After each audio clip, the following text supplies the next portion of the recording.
제목은 은사와 직분을 주신 목적입니다. 교회가 무엇일까요? 교회란 무엇인가? 교회란 무엇인가? 가장 잘 알려진 정의는 교회는 그리스도의 몸이라고 하잖아요. 그리스도의 몸. 한번 따라해봅시다. 그리스도의 몸. 그리스도의 몸입니다. 가장 이제 우리가 보편적으로 규정하는 규정이죠. 또 성도들이 모여서 교제하는 곳이다. 성도들이 모여서 교제하는 곳이다. 이런 정의를 알 수가 있고요. 또 오늘 제가 말씀드리는 것은 교회는 은사 공동체라는 것입니다. 은사 공동체. 구성원들이 자신이 받은 은사로 다른 구성원들을 섬기는 곳입니다. 서로가 서로의 부족함을 채워주어 결국은 그리스도의 몸이 완성되게 하는 곳입니다. 주님께서는 모든 사람들에게 다 은사를 주셨지만 특히 일부의 사람들에게 직분을 주셔서 주님의 몸을 세우게 하십니다. 은사는 모든 사람들에게 다 주시는 겁니다. 은사는 만인이 다 받는 것이고요. 교인들 중에서 나는 은사 받은 것이 없다 그러면 안 돼요. 성령께서 모든 사람에게 다 은사를 주시는 거죠. 그러나 그들 중에 일부에게는 직분을 또한 주시는 것입니다. 자, 오늘 말씀을 통해서 바울은 누가 직분을 주었고 어떤 직분들이 있으며 직분을 주신 목적이 무엇인지에 대해서 기록하고 있습니다. 자, 7절을 봅시다. 우리 각 사람에게 그리스도의 선물의 분량대로 은혜를 주셨다라고 되어 있습니다. 여러분, 바울은 이 은사를, 여기서 말하는 은사는 영적 은사를 말하죠. 스피리추얼 기프트죠. 영적 은사. 신자들이 개발하는 것이 아니고 주님께서 주시는 것이라고 말씀하고 있습니다. 여러분 잘 들으십시오. 우리 성경 공부를 한다는 것, 또 우리가 신앙 성장한다는 것은, 성숙한다는 것은 뭘 의미하냐면요. 뭘 구분을 할 줄 아는 거예요. 구분을 할 줄 압니다. 왜냐하면 자연적인 은사가 있어요. 자연적인 은사. 이거는 믿는 사람이든지 믿지 않는 사람이든지 누구나에게 다 주어지는 은사입니다. 이게 자연적인 은사예요. 이 자연적인 은사는 빨리 개발을 해야 돼요. 우리 예수 믿는 사람들이 하나님이 다 알아서 하겠지 뭐. 이렇게 하면 신앙이 되게 좋은 것 같은데 그러는 사이에 자녀들은 자기 은사를 개발을 못할 수 있는 거예요. 빨리 개발을 해갖고 부지런히 이 자연적인 은사를 개발해야 돼요. 우리가 열심히 기도한다고 해서 하나님께서 자연적인 은사 막 키워주고 그러지 않아요. 이건 부지런히 기도하면서 자기가 은사를 개발해서 부지런히 키워낸다. 예를 들면 피아니스트가 있지 않습니까? 소질이 있단 말이에요. 참 소질 있는 애들 많더라고요. 3살, 4살짜리가 뭐 어마어마한 걸 치고 막 이러잖아요. 그걸 빨리 개발했으면은 부지런히 이제 이걸 발견했으면 부지런히 개발을 해야 되죠. 부지런히 노력하고 그러면은 좋은 피아니스트가 되는 거 아니겠습니까? 우리 예수 믿는 사람들이 이 점에 있어서 정말 혼동을 하면 안 되는 거예요. 자연적인 은사는 이거는 빨리 발견해서 개발해야 된다는 거예요. 우리 아들은 공부에는 별로 그렇게 소질이 없는 것 같다. 그러면 뭐 운동이라든지 뭐 노래라든지 뭐 잘하는 것을 예능 쪽으로 또 빨리 해가지고 개발을 시켜야 되는 것이죠. 혼동하면 안 돼요. 영적 은사는 다른 것입니다. 영적 은사는 원래 교회를 섬기기 위해 주는 거잖아요.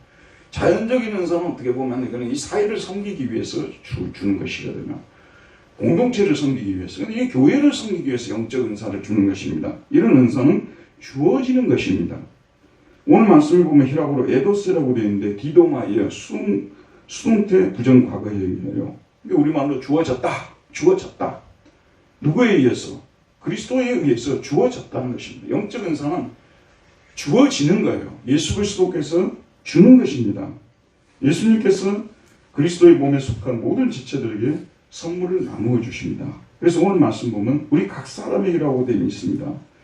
우리 각 사람에게 헤니데 헤카스토 모든 사람 각 사람에게 이게 영적 은사를 주시는데 우리 하나님께서 일부의 사람들에게는 영적 은사를 주고 일부의 사람들은 안 주고 그런 일이 없어요. 은사는 모든 사람에게 주어지는 것입니다. 그래서 여기 계신 분 중에서 나는 받은 은사가 하나도 없다.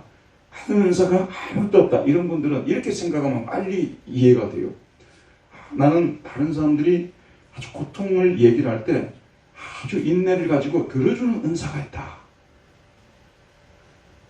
나는 예배 시간에 가서 잠을 자더라도 끝까지 참여하는 은사가 있다. 이거는 약간 제가 좀 여러분에게 좀 몸 좀 풀어드리려고 하는 거고요. 이게 꼭 은사를 갖다가 이렇게 딱 규정을 하게 되면 없는 것 같아요. 근데 각자가 받은 은사가 있어요. 이 교회를 위해서 사용하도록. 그래서 이 중에서 은사를 받지 못한 사람이 아무도 없어요. 그래서 만인 은사설이라고 해요. 만인이, 옛날 만인 제사장설 들어봤죠. 우리 모두가 다 만인이 다 은사를 받았어요. 다 은사를 받았어요. 근데 이 은사를 어떻게 주냐 그러면 그리스도의 선물의 분량대로 준다고 나오는데, 이 메트로, 여러분 메트로 혹시 가시죠? 시장 보러. 이 메트로는 분량이라는 뜻이에요. 도레아스는 선물이라는 뜻이고 그리스도의 선물의 분량에 따라서 자, 누구에게 어떤 선물을 얼마만큼 주실 줄은 누가 결정하는 거예요? 예수님께서 결정하는 거예요. 아니 지금 나에게는 왜 이런 정도밖에 은사를 안 주냐. 나는 막 방언도 하고 싶고 예언도 하고 싶고 나는 뭐 날고 막 뛰고 싶은데 왜 그런 은사를 안 주냐고 하면 안 되고, 알았어요. 주님께서 주시고자 하는 자에게, 주님이 주시고자 하는 자에게 주시는 거예요. 우린 주면 받을 뿐이지 이것 달라 저것 달라 이만큼 달라 저만큼 달라 요구할 수가 없습니다. 이것이 영적 은사예요. 근데 오늘 말씀을 보면 이 영적 은사를 주신 분은 그리스도라고 말씀하고 있습니다. 8절 우리 한번 보도록 할까요? 8절 한번 읽읍시다. 시작. 그러므로 이르기를 그가 위로 올라가실 때에 사로잡혔던 자들을 사로잡으시고 사람들에게 선물을 주셨다고 하였구나. 자, 여기 보면 위로 올라갔다는 말은 한문으로 뭐예요? 위로 올라갔다는 말이 승천이에요. 승천. 예수님께서는 부활하시고 승천하셨습니다. 우리는 이 사실을 날마다 신앙으로 고백하고 있죠. 근데 바울은 이 구절에서 예수님께서 부활하시고 승천하신 사건을 전쟁의 승리에다가 비유하고 있어요. 여러분, 전쟁에서 승리하면 어떤 일이 일어납니까? 적군을 사로잡아 포로로 끌고 옵니다. 포로가 생기는 거예요. 포로. 그 다음에 동시에 많은 전리품을 가져옵니다. 그러면 가져온 후에 전쟁에 참여한 사람들에게, 제일 이제 꼭대기겠죠. 그분이 이제 전쟁에 참여한 사람들에게 이 전리품을 공을 세운 것에 따라서 나누어 주는 거 아니겠습니까? 이게 이제 그 세상 전쟁에서 하는 공식이라고 볼 수가 있겠죠. 근데 바울은 지금 이 전쟁 이미지를 사용하여 예수님께서 주시는 은사를 설명합니다. 예수님은 십자가의 죽음을 통하여 죄와 죽음과 마귀의 권세를 물리치셨습니다. 그리고 그의 제자들에게 이 복음을 권능으로 선포하게 하시려 많은 사람들을 사로잡아 하나님의 백성이 되게 하셨습니다. 그래서 에베소 교인들을 비롯해서 저와 여러분들은 다 뭐냐면 사로잡힌 자들이에요. 우리는 은혜의 포로들입니다. 은혜의 포로들. 그리스도의 은혜로 우리가 포로가 된 거예요. 근데 포로는 여러분 어떤 그 전쟁의 장수가 잡아온 포로들에게 전리품을 나눠주겠습니까? 그런 일은 있을 수 없습니다. 그런데 우리 예수님은 얼마나 좋은 장수냐. 십자가의 그 구원 사건을 통해서, 전쟁을 통해서 승리하시고 또 우리를 구원의 은혜를 주셔서 구원해 주셨을 뿐만 아니라 포로와 같은 저희들을 우리 한 사람 한 사람에게 전리품을 나누어 준다는 것, 이 전리품을 나누어 준다는 것이 은사를 나누어 준다는 것입니다. 제가 여러분에게 드리고 싶은 말씀은, 오늘 목사님 설교를 들었는데 마음이 많이 뜨거워지더라. 그것만으로 은혜 받았다는 말 쓰면 안 돼요. 또 내가 궁금한 것이 있었는데 오늘 설교를 통해서 풀렸더라. 그것만으로 은혜 받았다는 말을 쓰면 안 됩니다. 은혜 받았다는 것은 하나님이 하신 일을 하나씩 이렇게 살펴보면서, 아, 내가 이런 점을 내가 깨닫지 못하고 있었구나. 하나님이 나를 구원하실 뿐만 아니라 나에게, 포로와 같은 나에게 아무것도 일반 전쟁에서는요, 전쟁에 참여하는 사람들에게 전리품 나눠주는 법이 없습니다. 근데 우리 하나님께서는, 예수님께서는 우리가 전쟁에 참여하지도 않았고 우리가 싸우지도 않았어요. 그런데 우리를 은혜의 포로로 잡으시고 우리를 은혜의 포로로 삼으시고 우리 주님께서 십자가 부활을 통해서 획득한 전리품을, 의라든지 거룩이라든지 이런 전리품을, 영생이라든지 이런 것들을 값없이 우리에게 나눠주는 거예요. 원래 값없이 받으면 값진 것을 몰라요. 이게 우리가 은혜 받은 신자들이 항상 명심해야 됩니다. 사실 여러분, 단 한 가지만 생각해 봅시다. 우리가 하나님을 믿고 산다는 이 자체가 보통 은혜를 받은 사람들입니까, 여러분? 하나님을 믿는 것과 믿지 않는 것은요, 천지 차이입니다. 천지 차이입니다. 여호와를 경외하고 산다는 것 자체가 얼마나 큰 복입니까? 때로는 하나님께서 우리 삶에 간섭도 해요. 간섭을 해주신다는 것이 또 얼마나 큰 은혜입니까? 간섭을 해주신다는 것. 요즘은요, 누구 잘못해서 간섭했다가는요, 얻어맞아요. 그래서 모두 우리 현대인들은 다 지혜로운 사람들 되어서 남의 일에 간섭 안 해요. 심지어는 자기 자녀들 문제도 간섭했다가는 좋은 소리 못 들을 수 있어요. 눈치 보면서 간섭해야 돼요. 지금 그런 시대가 됐지 않습니까? 근데 하나님은 우리를 사랑하시기 때문에 간섭하는 거예요. 부모님들이 아무리 간섭 안 하려고 해도요, 자녀들이 어려운 지경에 들어가려고만 간섭을 하게 돼 있어요. 왜냐하면 내 자녀니까. 남의 집 자녀 할까요, 안 할까요? 남의 집 자녀는 기도만 해드리겠습니다. 늘 우리가 이제 외교적인 원어를 쓰는 거죠. 외교적인 하면 기도를 해드리겠습니다. 간섭했다가는 큰일 나요.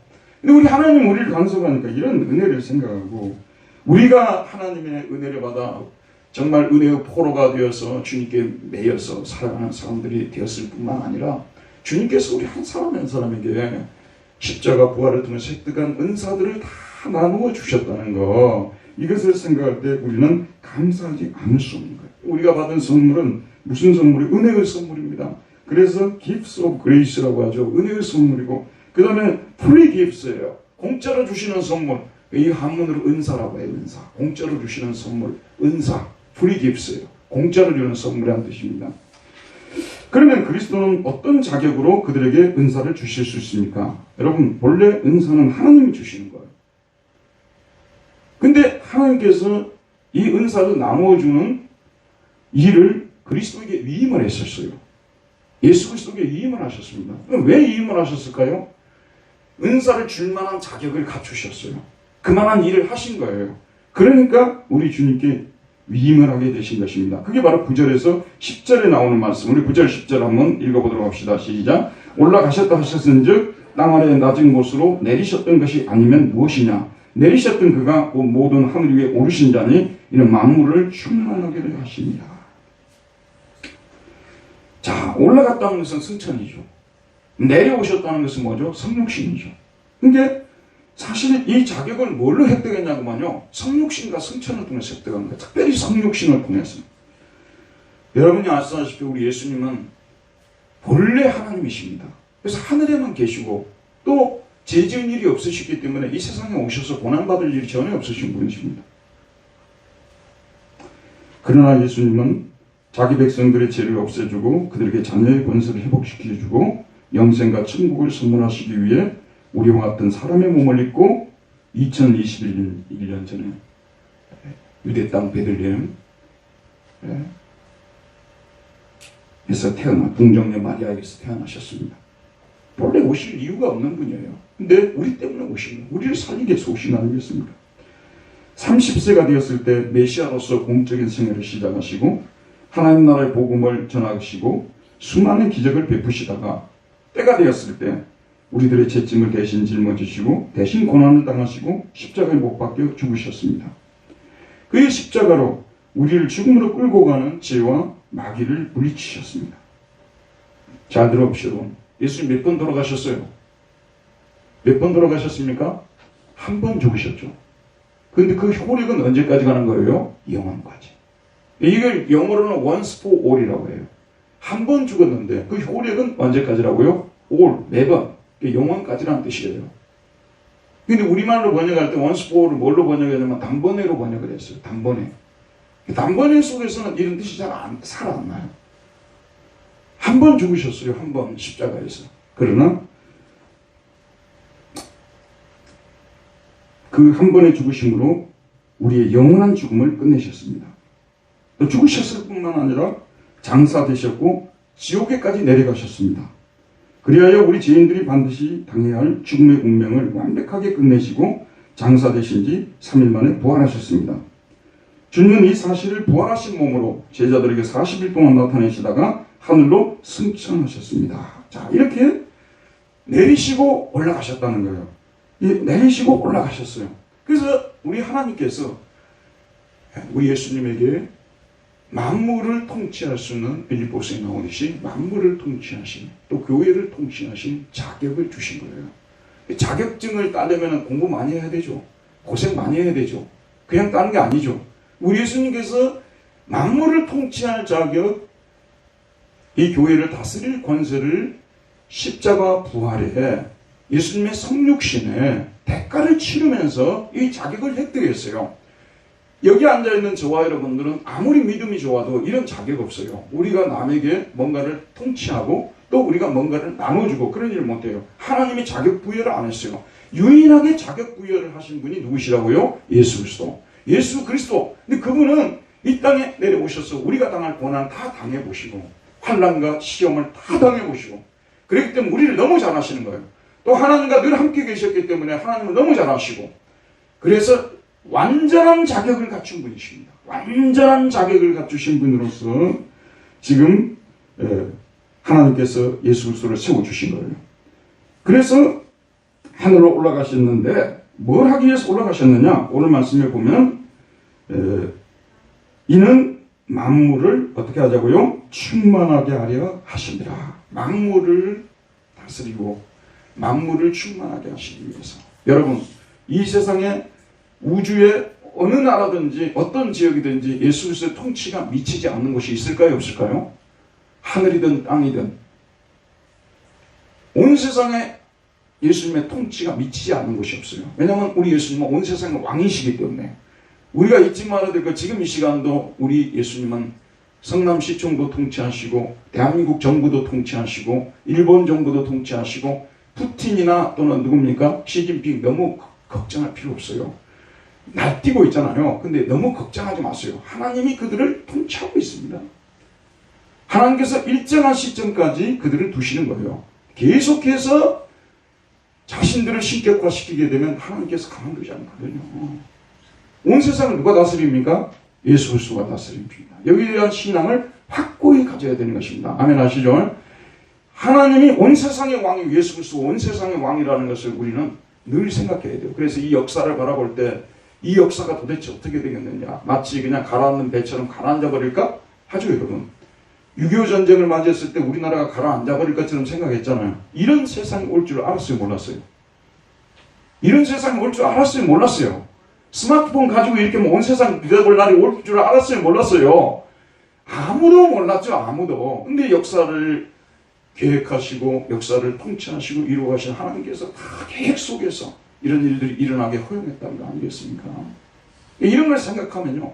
하나님 통치를 생각하면 사실 이 세상의 일들이 그렇게 무섭지 않아요.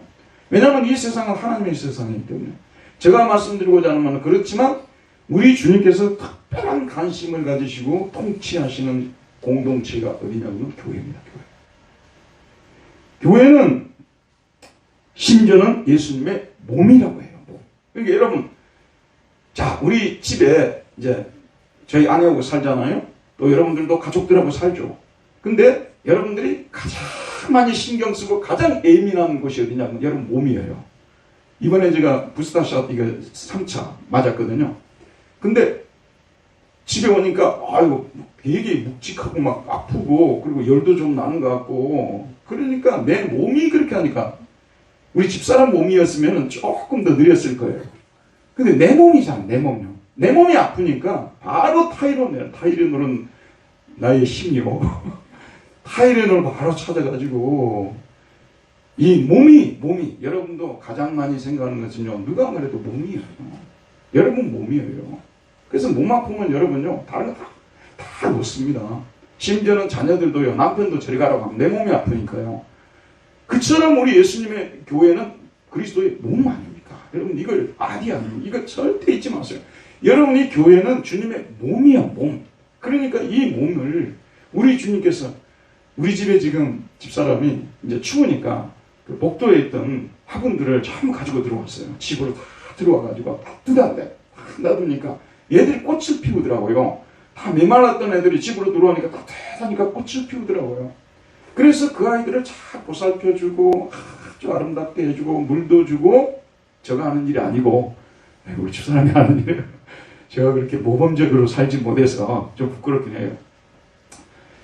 자 여러분 우리 주님의 몸을 우리 주님께서 얼마나 아름답게 가꾸기를 원하시겠어요. 우리 몸이 예를 들어서 이 손이 다른 부분은 다 자라는데 이 손은 안 자라버리는 거예요. 다른 부분은 어느 정도 살이 찌는데 여기만 다 빠져 있는 거예요. 어떻습니까? 그래서 우리 주님께서는 각양의 은사를 주셔가지고 이 몸을 다 충만하게 하는, 이 몸을 은사들로 가득 채워주어서 이 몸이 정말로 아름답고 정말로 푸르고 꽃을 피우고 행복하고, 우리 교회를 한번 연상해서 생각해 보세요. 은혜가 넘치는 교회, 정말 우리 주님의 통치를 받는 교회로 들어서게 되면요, 우리 교회 안에는 일체의 분쟁이 있을 수가 없습니다. 그리고 우리는 정말 항상 모일 때마다 사랑의 꽃을 피우고 긍휼의 꽃을 피우고 서로 염려해주고 서로 채워주려고 하고, 너무나 아름다운 모습이, 꽃은 피어있지 않지만 사람이 다 꽃이라는 거예요. 꽃 같은 사람이 다. 옆에 분에게 당신이 꽃입니다 한번 얘기합시다. 당신이 꽃입니다. 예. 당신이 꽃이에요. 나도 피워서 상대방을 기쁘게 해주고, 또 상대방이 핀 꽃을 보면서 나도 기뻐하고, 저 사람이 성장하는 모습을 보고 내가 기뻐하고, 내가 성장하는 모습을 보고 저 사람이 기뻐하고, 우리는, 잘 들어보세요 여러분, 지금 우리 주님의 몸이라는 이 사실을 잘 깨닫고, 왜 교회에 은사를 주시는가? 사실 교회 성도들이 서로를 풍성하게, 서로를 채워주게 하도록 하기 위함이라는 것을 잘 여러분이 머릿속에 명심해야 된다는 그런 말씀이 드는 것입니다. 그래서 각양의 은사들을 주시는데, 특별히 성경에 보게 되면 고린도전서 12장, 그 다음에 로마서 12장, 에베소서 4장, 여기가 은사장이에요. 고린도전서 13장은 무슨 장이죠? 사랑장이죠. 12장은 은사장이에요. 그 에베소 4장이 은사장이고, 그 다음에 로마서 12장이 은사장입니다. 다른 데 읽어보지 않겠습니다. 로마서만 읽어보겠습니다. 우리에게 주신 은혜대로 받은 은사가 각각 다르니, 혹 예언이면 믿음의 분수대로 예언의 은사, 섬기는 자이면 섬기는 일로, 섬기는 자이면 섬기는 일로, 가르치는 자는 가르치는 일로, 위로하는 자는 위로하는 일로, 부재하는 자는 성실함으로, 다스리는 자는 부지런함으로, 긍휼을 베푸는 자는 즐거움으로 할 것입니다. 목사님, 저는 받은 은사가 하나도 없어요. 은사가 있다니까요. 불쌍한 사람을 보게 되면 정말 견디지 못하는, 우리 교회도 그런 분이 한 분 계세요. 불쌍한 사람을 보면 견디지 못하는 그 은사예요. 찾아가지고 막 전화해주고, 왜냐면 남들은 그냥 그런 거 사람이 뭐 아플 수도 있고 뭐 알아서 하면 되는 거지, 뭐 우리 기도 좀 해주고 뭐 우리 대체로 그러잖아요. 근데 이 긍휼의 은사를 받은 사람들은 그렇게 하지 못해요. 그 사람 때문에 잠을 못 이룬다니까요. 실제로요. 긍휼의 은사를 받으면, 그렇게 생각하면 은사 받지 못하는 사람 아무도 없겠죠. 근데 여러분이 또 돈 잘 쓰는 은사도 받으셨으면 좋겠어요. 누구든지 만나면 내가 돈 쓰겠다, 누구든지 만나면 내가 돈 쓰겠다, 그것도 은사예요. 모든 것을 자기 것을 주고자 하는 은사, 이해가죠? 이런 식으로 생각하면 은사 받지 못하는 사람이 어디 있겠어요? 교회 안에 누가 은사를 받지 못하겠습니까? 또 어떤 분들은 교회에 오게 되면 항상 집에도 들어오면 여기 어지러진 거 없는가, 이렇게 또 청소를 하려고 하는 분들이 계세요. 근데 또 우리 교회에 들어오면 그분들은 똑같아요. 그래서 교회에 들어오면 항상 뭔가를 치우려고 하고 이렇게, 그런 게 다 은사라니까요, 여러분. 이런 은사를 잘 우리가 생각을 해야 되니까 로마서는 그걸 지금 규정을 하고 있는 거예요. 남이 고통을 막 털어놓을 때 들어주는 것이 얼마나 큰 은사예요. 요즘 같은 시대에 누가 남의 말 들어주려고 합니까? 그러나 그 고통을 막 호소하고 할 때 그것을 끝까지 참고 막 이렇게 들어주는 은사, 위로의 은사, 권면의 은사. 그 사람이 나한테 뭔가를 몇 마디만 해도 막 마음이 위로가 되고 막 마음이 시원해지고, 위로의 은사예요. 권면의 은사예요. 이 권면의 은사가 나중에 권사의 직분하고 연결이 되는 거 아니에요. 그래서 우리 권사님들은 권면을 잘해야 돼요. 만나서 누구한테 이야기를 하게 되면 속속 들어오고 정말 고맙다고 할 수 있는 이런 은사들이 여러 가지 나오고 있습니다. 근데 오늘 성경에서는 이런 은사들은 나오지 않고 주로 직분이 나오고 있습니다. 은사가 직분하고 또 연결이 되죠. 그래서 11절 말씀 우리 다 같이 한번 읽어볼까요? 11절입니다. 시작. 그가 어떤 사람은 사도로, 어떤 사람은 선지자로, 어떤 사람은 복음 전하는 자로, 어떤 사람은 목사와 교사로 삼으셨으니, 여기 보면 제일 중요한 단어가 뭐냐면 그가라고 되어 있는데, 우리말로 번역할 때 그 자신이라고 번역을 해야 돼요. 왜냐하면 카에 아우토스라고 했는데 이거는 뭐냐면 강조형이거든요. 그 자신이 다른 사람이 아니라 예수님 자신이에요. 내리셨다가 올라가신 분, 고난을 우리를 위해서 당해주신 분, 지금 하나님 우편 보좌에서 통치하신 분, 그분 자신이, 이게 은사는 우연히 주어진 것이 아니에요. 그분 자신이 주신 것입니다. 그분 자신이 하나님께서 주신 권세를 위임받아서 교회에 여러 가지 직분들을 주셨습니다. 누가 주셨다고요? 그분 자신이. 교회에 주신 직분들, 교회에서 받은 직분들은 다 누가 주셨다는 거예요? 누가 주셨다는 겁니까? 주님께서 주셨다는 투철한 생각을 가지시기를 바랍니다. 여러분에게 직분을 주신 분은 주님이십니다. 인간적으로 볼 때는 그렇게 생각이 안 될 때가 있어요. 교회가 이렇게 하다 보니까 직분도 주고 그런 거겠지 그렇게 생각합니다만은, 성경은 뭐라고 하냐면 이 직분은 주님께서 주셨다고 분명히 말씀하고 있는 것입니다. 첫째, 어떤 사람들에게는 사도의 직분을 주셨다고 말하고 있습니다. 어떤 사람은 사도로, 아포스톨루스, 사도들로, 사도를 복수로 되어 있어요. 여러분, 사도는 예수님께서 직접 세운 사람들이에요. 그리고 3년 동안 예수님과 동행했던 12사도와 바울까지를 포함합니다. 사도들은 예수님의 뒤를 이어서 예수님께로부터 권세를 위임받아 그 권세를 가지고 복음을 유대인들과 이방인들에게 전해주는 일을 맡은 특수한 사람들입니다. 이 사도의 직분은 성경 기록이, 성경 계시가 완성될 때까지 임시적으로, 잠정적으로 존재했던 직분입니다. 그래서 오늘날은 성경 계시가 완성된 후인 오늘날은 사도의 직분은 중지됐습니다. 더 이상 사도가 없어요.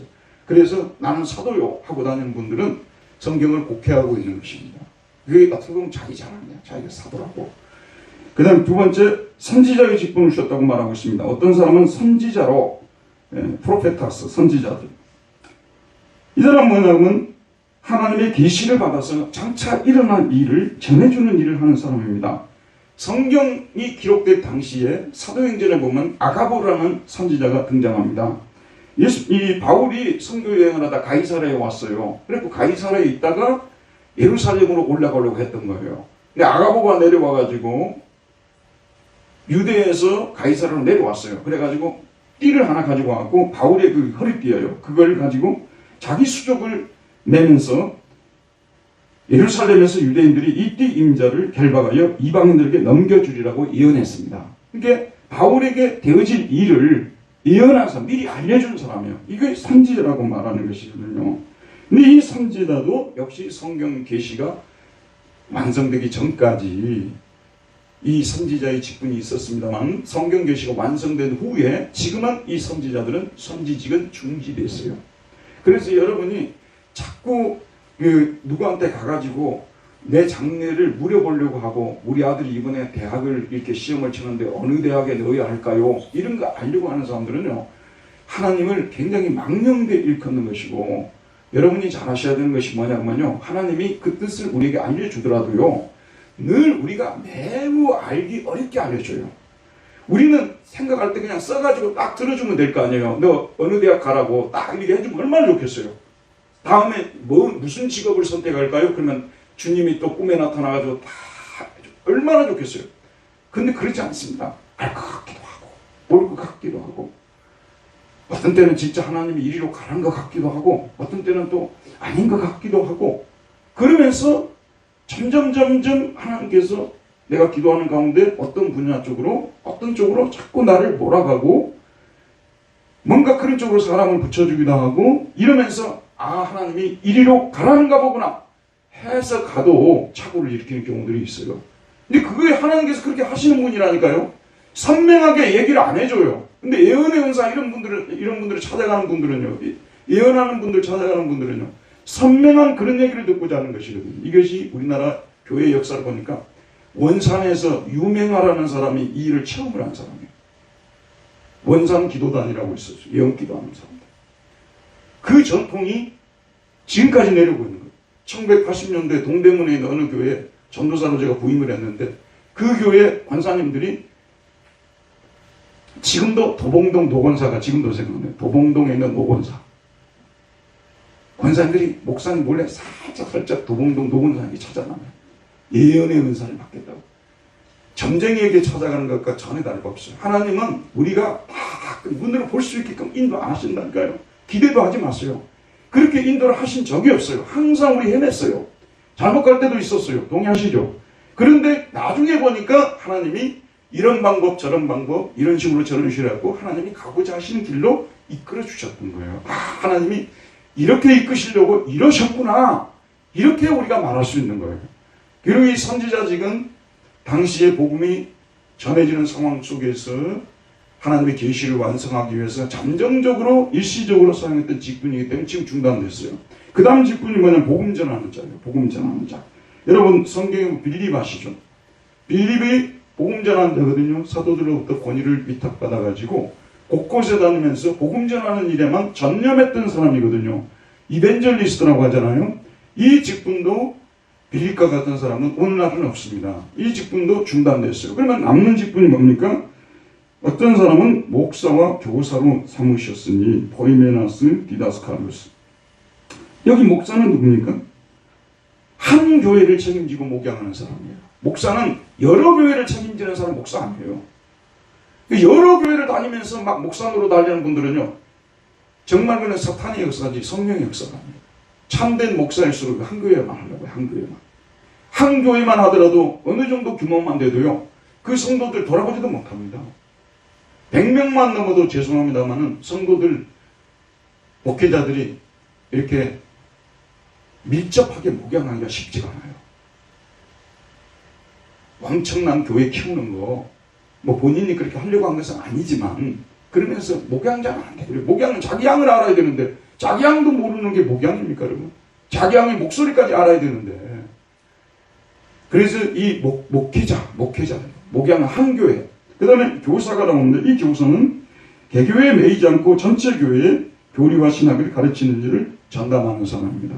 오늘날로 말하자면 신학 교수들 같은 분들, 이런 분들이죠. 이런 분들은 개교회에 매이면 안 돼요. 전 교회를 대상으로 해서 복음의 진리를 좀 더 이해하기 쉽게 조직적으로, 체계적으로 가르쳐줘서 신앙을 견고하게 해주는 일을 하는 분들, 이런 분들이 교사입니다. 이 목사와 교사의 직분들은 오늘날까지도 계속되고 있습니다. 자, 그러면 예수님께서 왜 교회에 이런 은사와 직분들을 주셨습니까? 12절 마지막으로 한번 읽어봅시다. 12절입니다. 시작. 이런 성도를 온전하게 하여 봉사의 일을 하게 하며 그리스도의 몸을 세우려 하십니다. 여러분이 잘 알고 있는 구절입니다. 그런데 여기 성도를 온전하게 하여, 이 번역이 문제가 있는 번역이에요. 온전하게 한다는 것보다 준비시킨다고 번역을 해야 돼요. 준비. 여기 히라보로 카타르티스몬이라는 이 히라보는 준비시킨다. 그래서 영어에서는 이퀴프먼트로 대부분 번역이 되어 있어요. 준비시킨다고 번역이 되어 있는 거예요. 이 사람들은 뭐냐면 다른 성도들을 뭔것을 하도록 준비시키는 일을 하는 사람들이에요. 준비시키는 일을 하는 사람들이에요. 제가 지금 목사 아닙니까? 여러분들은 하여금 어떤 일을 하도록 준비시키는 일을 하는 사람이에요. 그러라고 저를 목사를 세워준 거예요. 그러라고. 제가 목사가 돼가지고 여러분한테 무엇을 명령하고 주장하고 그러라고 한 것이 아니라 여러분들을 준비시키기 위해서. 근데 우리말로 온전하게 하라고 되어 있잖아요. 근데 준비시키기 위해서 이렇게 하는 거예요. 무엇을 위해서 준비시키냐 그러면 에이스 에르곤 디아코니아스. 에르곤은 뭐냐면 이거는 일이란 뜻이에요. 디아코니아는 여러분 너무 잘 알죠. 섬김의 일. 섬김의 일을 하도록 준비시키라는 거예요. 그러니까 여러분 모두를 섬기도록, 여기 목사님, 장로님, 또 여기 교회의 안수집사님 이런 분들이 계시잖아요. 권사님 이런 분들은 이제 다른 성도들을 준비시키시는, 뭘 섬기는 일을 하도록. 섬긴다는 말이 한문으로 뭐예요? 섬긴다는 말이 한문으로 봉사거든요. 봉사죠. 근데 영어로는 뭘까요? 섬긴다는데 영어로 뭐예요? 서비스 아니에요. 서비스. 여기서 중요한 문제가 발생해요. 공은 끝까지 봐야 되고 설교는 끝까지 들어야 돼요. 섬기는데 무조건 섬기라고 하는 것은요, 잘못된 거예요. 그럼 반칙이에요. 섬기는 일도 배워야 됩니다.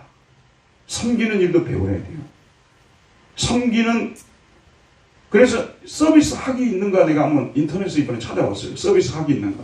그랬더니 인터넷에 서비스 학이 있더라고요. 그 책을 누가 몇 권을 써놨더라고요. 쭉 올라와 있어요. 서비스 학이. 서비스 아무렇게 하는 게 아니라는 거죠. 뭔가 내용이 있고 체계가 있다는 것이죠. 여러분 항공기 승무원들에도 보니까 항공 서비스 학이 있더라고요. 항공기 승무원. 그러고 보니까 딱 들어오더라고요. 항공기를 타죠. 그러면은 우리가 자리에 앉습니다. 들어갈 때부터 시작해서 나올 때까지 승무원들이 우리한테 화내는 거 보셨습니까? 그 화를 낼 정도면 여러분이 인성에 큰 문제를 안고 있는. 우리한테 화내는 법이 없어요. 얼마나 서비스가 좋은지. 저 같은 경우는 어느 정도 서비스를 받아봤냐 그러면요. 이게 항상 저는 지금도 저녁에 배가 차요. 이런 데가 찹니다. 그래서 늘 옷을 끼어 입고 자고 이불 덮는 거 되지도 않아요. 이불 덮으면 이게 떠 있으니까 딱 붙는 거, 따뜻한 거. 그런데 이제 높은 고도로 비행을 하다 보면 너무 몸이 차지는 거예요. 그러면 이제 이 따뜻하게 만드는 것이 있어요. 여기 배에다 대는 거, 물주머니. 그걸 갖다 달라고 하면요. 뭐 돈 그 정도 가지고, 그 정도 내가지고, 그것도 뭐 세일해갖고 상표를 가지고, 그런 것까지 주문하고, 뭐 그 위신이 있어야지 당신 누구요? 이렇게 해본 적이 없어요. 그걸 좀 달라고 그러면요. 좀 기다리시라고. 바로 그것을 가져와가지고 딱 준비를 이미 해놓은 거예요. 이런 사람이 있을 줄 알고. 그래서 딱 이걸 대고. 저는 어깨도 차거든요. 어깨도 됐다, 여기다 댔다가. 이렇게 해서 오거든요. 그 서비스를 여러분 한번 생각해 보십시오. 근데 그런 서비스 교육을 받았을까요? 안 받았을까요? 승무원들, 모든 승무원들은 절하는 것부터 시작해서 제스처라든지 말하는 거, 그 다음에 무엇을 서비스해야 될지, 어떤 때는 안 해야 될지, 잠자는데 와가지고 자꾸 서비스한다면 큰일 나겠죠. 그러니까 전부 교육을 받는 거예요. 그런 서비스 학을 공부하게 만들고, 그 다음에 전문가를 초청해서 받기도 하고, 자체 팀에서 그 일을 관할하는 또 팀이 있고 해서 철저하게 서비스 훈련을 받고 서비스하는 거예요. 저도 목사 아닙니까? 여기 지금 우리 장로님들도 계십니다. 또 우리 교회의 직분자들이 계십니다. 들어보세요, 여러분. 우리는 지금 현재 무엇을 위해서 지금 현재 세움을 받았다고요? 서비스하도록 세움 받은 거예요. 누구에게 서비스하도록요? 다른 성도들을 서비스하도록 도움을 받은 거예요. 직분자가 뭔지 아시겠죠, 여러분? 직분자는 서비스하는 사람들이에요. 다른 성도들이 신앙생활을 잘하도록 서비스하는 사람들. 그렇기 때문에 이 서비스하는 사람들에게서 제일 중요한 것이 뭐냐면요. 제일 중요한 것이 뭐냐면 하나님의 말씀을 꿰뚫고 있어야 돼요. 하나님의 말씀을 공부하는 것은요. 서비스하는 사람들에게 있어서 가장 필요합니다. 어떤 사람이 살아가는 하루하루가 너무나 고통스럽고 우울증에 걸려있고 어떻게 할지는 모르겠다. 만나가지고 우리가 식사도 사드리고 또 여러 가지 고통스러운 말도 들어주는 것도 좋겠지만 말씀을 가지고 이사야 40장에 보면 두려워하지 말라, 놀라지 말라, 나는 네 하나님이 됨이니라 이렇게 말씀했지 않느냐고. 힘을 내십시오. 두려워하지 마십시오. 이렇게 우리가 말씀을 가지고 치료를 해줘야 되잖아요. 그렇기 때문에 계속해서 우리 직분자들은 좀 더 잘 섬기기 위해서 연구를 해야 되고요. 노력을 해야 됩니다. 그렇기 때문에 우리 직분자들이 성경을 공부하는 데 있어서 다른 분들보다도 훨씬 더 앞장서 있어야 돼요. 감사하게도 이번 수요 성경 공부를 오전하고 저녁 했잖아요. 대부분의 직분자들이 참여했어요. 너무 감사한 일이에요. 왜냐하면 직분자들이 거기 안주하지 않고 더 잘 배워가지고 성도들을 더 잘 섬기기 위해서 오늘 오전 설교에도 그런 얘기를 했습니다만은 지금 여기는 목사와 그 다음에 교회 안에서 지금 교사가 가장 중요하다고 말하고 있는 거 아니겠어요? 그런데 한국의 신학교육을 보게 되면요. 졸업을 하고 가면은 3년 동안 신학교육을 받습니다. 3년이라는 세월은 6학기밖에 안 돼요. 6학기. 그것도 방학 다 빼버리고 나면은 사실은 공부하는 시간이 별로 없어요. 유럽 같은 경우는 일단 신학교에 들어가면 히브리어, 헬라, 라틴어를 하는데요. 공부 아주 잘하는 애들이 2년 하는 애들이 아주 잘하는 애들, 한 번도 시험 안 떨어진 애들이요. 그로부터 나머지 5년을 계속해서 7년을 마치고 그 다음에 또 공부를 해갖고 구두시험 보고 또 이 필기시험 보고 그렇게 해서 뭐 보통 웬만한 애들은 10년 걸려버려요. 8, 9년 걸린 사람도 되게 많고요. 7년에 다 마친 사람 거의 없습니다. 그렇게 해서 나오는데 죄송합니다만 우리 한국의 신학교육을 보면 6학기 그것도 과목 수도 이렇게 많아가지고 그러면 제가 드릴 말씀의 결론은 뭐냐면요. 이제는 목사가 됐으면 신학교를 졸업했으면 그때부터 공부를 해야 돼요. 그때부터 공부를 시작할 때예요. 그런데 부교육자나 이런 데 들어가 버리면요. 노동자처럼 대우를 받아가지고 거의 공부를 못 해버리는 거예요. 그러니까 그 나중에 남는 거 뭐냐 권위주의만 나오는 거예요. 여러분 말씀의 실력으로 사람들을 갖다가 주님께 굴복하게 만들어야 되는 거지 권위주의를 가지고 눌리려고 하면 되겠습니까? 그 이유가 뭐냐면요. 공부를 안 하니까 그러는 거예요. 그래서 저도 우리 이강수도 있고 그랬습니다만 항상 제가 차 타고 다니면서 공부하라고 제발 좀 공부하라고 제가 이렇게 늘 타이릅니다. 물론 열심히 하는 분이지만 그래도 계속해서 공부하라고 합니다. 왜냐하면 우리가 공부를 안 해가지고 어떻게 성도들을 온전하게 세울 수 있겠어요? 어떻게 성도들을 잘 섬길 수가 있겠습니까? 서비스를 잘할 수가 있겠어요? 말씀 봉사도 지금 제가 말씀 봉사를 하고 있는 거죠.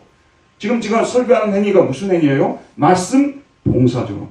말씀 봉사를 하는데 설교를 하는데 제가 기승전결도 없고 했던 얘기 또 하고 그 다음에 길기만 하고 그러면 여러분들이 저를 갖다가 한 달도 안 돼 쫓아낼 거예요. 지금 그렇게 하지 않았다는 증거에 이렇게 살아남았다는. 그게 잘 들리도록 하기 위해서, 이해가 잘 되도록 하기 위해서, 주님의 영광이 드러나도록 하기 위해서 꾸준히 우리가 노력해야 돼. 근데 이게 목사에게만 해당하겠습니다.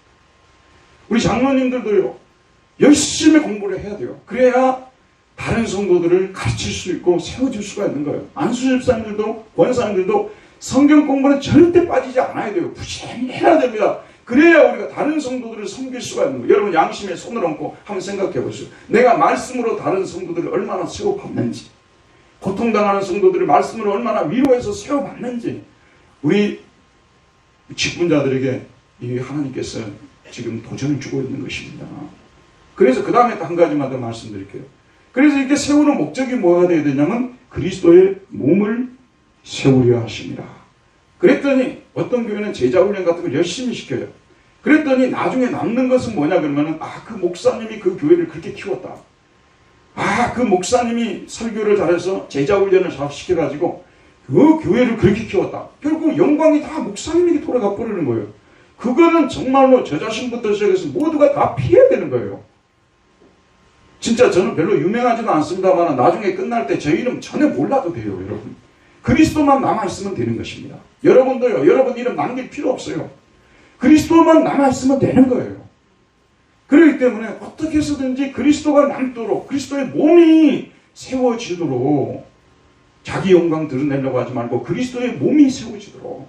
그래서 다 모든 성도들, 이게 여러분이 다른 성도들을 바라볼 때요, 긍휼의 마음이 생겨야 돼요. 저 성도가 정말 더 세워져야 되는데, 더 성장해야 되는데, 더 주님의 모습을 닮아야 되는데, 내가 좀 기도를 더 해야 되는데, 내가 기도를 좀 안 했구나.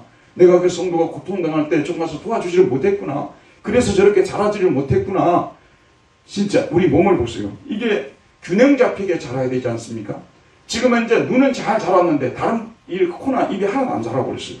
얼마나 보기가 흉합니까? 제가 늘 하는 얘기가 뭐냐면 분당 두레교회에 들어온 성도들은 수준이 비슷비슷하게 성장해 가는 거예요. 수준이 비슷비슷하게 성장해서 항상 다른 지체들을 볼 때 내가 가진 것을 가지고 다른 지체들을 좀 도와줄 수 있는 것이 없는가, 세워줄 수 있는 부분은 없는가. 그러기 위해서는요, 섬기는 자들의 자세도 굉장히 중요해요. 자세가 꼿꼿해가지고 승무원들이 다니면서 뭐가 필요해요? 쌍표 사가지고 별걸 다 요구하네. 도도하게 그렇게 하면요, 그 서비스 하는 거 맞습니까? 가르치는 사람들은요, 자신들의 모습 속에서 그리스도의 모습이 나타나줘야 되는 거예요. 그래서 섬기는 모습, 겸손한 모습, 항상 이게 숙여지는 모습, 이 속에서 다른 성도들을 어떻게 하면 채워줄까? 여러분 이제부터는 이런 고통도 좀 당해봐야 돼요. 나는 충분히 자랐지만 아직 우리 교회 안에는 성장하지 못한, 성숙하지 못한 교인들이 참 많이 있는데 내가 그들을 위해서 할 일이 무엇인가? 내가 그들을 위해서 다른 거는 못해도 매일 기도할 때 A라는 성도를 위해서 이름을 빠뜨리지 않고 A를 위한 성도를 기도를 해줘야 되겠다. 그것도 하나의 방법이에요. 맞죠, 여러분? 그리고 한 달에 한 번 정도는 그 성도에게 내가 전화를 한번 해줘야 되겠다. 카톡을 한번 날려줘야 되겠다. 카톡의 힘은 대단하죠. 카톡의 힘을 또 발휘해서 해주고, 그래서 우리 모두가 그리스도의 몸을 닮아가도록, 그리스도의 몸을 세우도록. 여기 보게 되면은 여기는 딱 분명히 여러 사람이 모였는데 한 몸처럼 느껴지는 거예요. 원바디로 느껴지는 거예요. 그리고 사람들하고 대화를 나눠보니까 이 교회는 원스피릿이에요. 사람들의 정신이 똑같아요. 그리고 사람들이 움직이는 것이 다 이게 같이 움직이고 있어요. 얼마나 은혜가 되겠습니까? 그러면 새로운 사람이 우리 교회 왔다가 떠날 일이 있겠습니까? 반드시 우리 교회가 지금 앞으로는 여러분 잘 들어보세요. 대교회 전성시대는 끝났어요. 왜 끝난 줄 아십니까? 거기는 소유만 남는 것이 존재가 없거든요. 무슨 존재론적인 그 사귐이 있겠습니까? 사람들이 이제는 외로움을 많이 타고요. 외로움을 많이 타면서 정말 위로받고 자기를 챙겨주고 정말 자기를 따뜻하게 위로해주는 그런 교회를 찾게 돼 있어요. 그래서 저희 교회 같은 경우가 굉장히 앞으로 뭐라고 해야 될까요? 정말 발전할 수 있는 가능성을 많이 가진 교회라고 생각해요. 그리고 그동안 우리 재직들이 또 열심히 성경 공부를 해갖고 실력들이 다 짱짱합니다. 저는요, 우리 교회 교인들 정도면요, 웬만한 교회 가서는 설교도 할 수 있는 분들이 진짜 많아요. 우리 교회, 여러분들 그걸 믿으시죠? 약간은 자신이 없어 보이네요. 이 겸손해서 그런 거예요. 겸손해서. 실제 우리 교인들이 그런 실력을 갖추고 있어요. 근데 이 다 모든 교인들이 그렇게 올라와야 돼요. 그래서 실력 있는 사람들이 정말 많은 교회. 실력이 있다는 말은 뭐냐면 지식적으로만 많이 안다는 뜻이 아니라 사람을 만났을 때 감화를 줄 수 있고 그 사람을 정말 그리스도를 바라보게 만들어 줄 수 있고 예수 그리스도를 붙잡으면 살아납니다. 이렇게 강력하게 말해줄 수가 있고 기도해주고 이런 모습. 자, 우리 주님이 이 땅에 교회를 세우시고 은사를 내려주시는 목적이 바로 이것입니다. 저와 여러분을 직분자로 세운 목적이 바로 그것이에요. 결론을 말씀드릴게요. 직분은 사실은 교회 안에 있는 일부의 사람들에게 주어진 것입니다. 그러나 은사는 한 사람도 남김없이 모든 사람에게 주어진 은사. 진짜 여러분, 특별히 교회 새로 나오신 분들, 좀 다니시지 않으신 분들은요, 나는 특별한 은사가 없는 것 같은데요. 근데 은사를 빨리 개발하려 하지 말고 주일날 그냥 나오기만 해서 여기 그냥 앉아만 주시고 주무셔도 전혀 문제가 안 돼요. 얼마나 말씀이 은혜로우면 주무시겠습니까?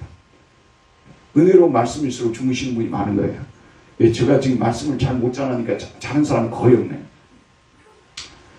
이렇게 매번 나와가지고 그리고 부엌에 잠깐 이렇게 드나들어도 와서 부엌에서 뭔가 나는 초신자니까 뭐 특별히 할 일이 없지만 그래도 거기 가서 이거라도 좀 도와줘야 되겠다. 아니면 내가 와서 빗자루로도 한번 쓸어봐야 되겠다. 아니면 주보라도 좀 나눠줘야겠다. 이렇게 하는 게 섬김이에요. 복잡하게 생각하지 말고요. 이렇게 교회가 되어보세요. 여러분, 우리 교회가 세상에서 지금 여러분 잘 아셔야 되는 게 뭐냐면요.